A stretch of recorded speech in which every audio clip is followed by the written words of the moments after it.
ഇതുപോലെ ഈ ക്യാരക്ടർ മോശമായ പോലീസ് ഉദ്യോഗസ്ഥരെ പിരിച്ചുവിടാനുള്ള നടപടി. കാരണം നമുക്ക് ഓരോ സ്ഥലത്ത് ഇപ്പോഴത്തെ ഇതെന്ത് ക്രൂരമായ ഒരു റേപ്പാണ്. അയാൾക്ക് ഏകദേശം 11ഓളം കേസുകളുണ്ട്. കാപ്പ കേസിലെ പ്രതിയാണ്. ആ പ്രതി ആയിരിക്കുന്നവനെയാണ് ഇത് വന്ന് ചെയ്തിരിക്കുന്നത്. നമുക്ക് ഈ കാപ്പ കേസ് എടുത്തുകൊണ്ടെന്ന് പറഞ്ഞാൽ 6 മാസം കഴിഞ്ഞാൽ ചിലപ്പോൾ 3 മാസം 4 മാസം അവൻ ഇറങ്ങിപ്പോവും.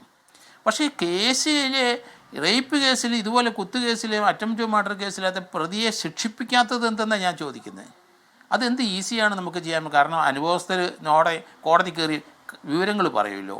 സാക്ഷി 1-2 പേര് പോരെ ഒരുത്തനെ അകത്താക്കാൻ. ഈ കേസിനകത്ത് തന്നെ പോലീസ് ഒരു കാര്യം ആലോചിച്ചോണം.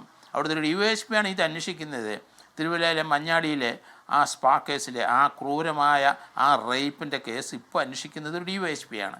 എന്തും ആയിക്കോട്ടെ, ഇവനെ ആജീവനാന്തം ജയിലിൽ കിടക്കാനുള്ള ഒരു ശിക്ഷ വാങ്ങിച്ചു കൊടുക്കാം. കാപ്പ കീപ്പയൊന്നും ഇവിടെ വേണ്ട. അവനെ സംബന്ധിച്ചിടത്തോളം ആജീവനാന്തം ജയിലിൽ കിടക്കുന്ന ഒരു ശിക്ഷ, അത് 30-40 ദിവസത്തിന് അതിൻ്റെ ഈ കേസിൻ്റെ ചാർജ് ഷീറ്റ് കൊടുക്കാൻ പറ്റുമോ DYSPക്ക്?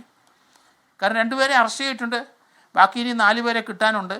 6 പേര് കൂടിയാണ് അത് ചെയ്തത്. അത് അവിടുത്തെ CCTV ദൃശ്യത്തിൽ അവർ കിട്ടാതിരിക്കാൻ വേണ്ടി മെയിൻ സ്വിച്ച് ഓഫ് ചെയ്തിരുന്നു. മെയിൻ സ്വിച്ച് ഓഫ് ചെയ്ത് കഴിഞ്ഞാൽ ഇൻവെർട്ടർ ഉപയോഗിച്ചിട്ട് ഇൻവെർട്ടറാണ് ഓട്ടോമാറ്റിക്കായിട്ട് വർക്ക് ചെയ്തുകൊണ്ട് ആ CCTV ദൃശ്യങ്ങൾ മുഴുവൻ കിട്ടി. അതുകൊണ്ട് ഇനി സാക്ഷിയൊന്നും അധികം ആവശ്യമില്ല. പെൺകുട്ടിയുടെ മൊഴിയും ഈ CCTV ദൃശ്യം പോലെ വേണമെങ്കിൽ അവിടെ ഒരാളെ നഗ്നനായിട്ട് നിർത്തി ഈ പെൺകുട്ടിയെ നഗ്നനായിട്ട് അങ്ങനെ ഒരു ഫോട്ടോ കൊണ്ട് എടുത്തിട്ടുണ്ട്. നമുക്ക് ഓർമ്മ വരുന്ന പൾസർ സുനിയുടെ തന്നെയാണ്. നമുക്ക് പൾസർ സുനിയുടെ അറിയാമല്ലോ. നമുക്ക് അതെനിക്കൊരു കൊട്ടേഷനാണ്. ഈ പെങ്കൊച്ചിൻ്റെ അടുത്തും പറഞ്ഞു ഇതൊരു കൊട്ടേഷനാണെന്ന് അവൻ പറഞ്ഞതായിട്ട് പറയുന്നു. അല്ല, ഈ പറഞ്ഞ ബലാത്സംഗവും പൾസർ സുനിയെ നടത്തിയ അതേ രീതിയിലുള്ള അത് ചിത്രീകരിച്ചു. ഒരു കൊട്ടേഷനാന്ന് പറഞ്ഞാണ് തുടക്കം. അപ്പോൾ ആ കൊട്ടേഷൻ കേരളത്തിൽ പല സ്ഥലത്തും നടക്കുകയാണ് ഇപ്പം. ആ പൾസർ സുനിയുടെ അതേ രീതിയിലുള്ള ക്രിമിനൽസ് ഇവിടെ നാട് വാഴുകയാണ്.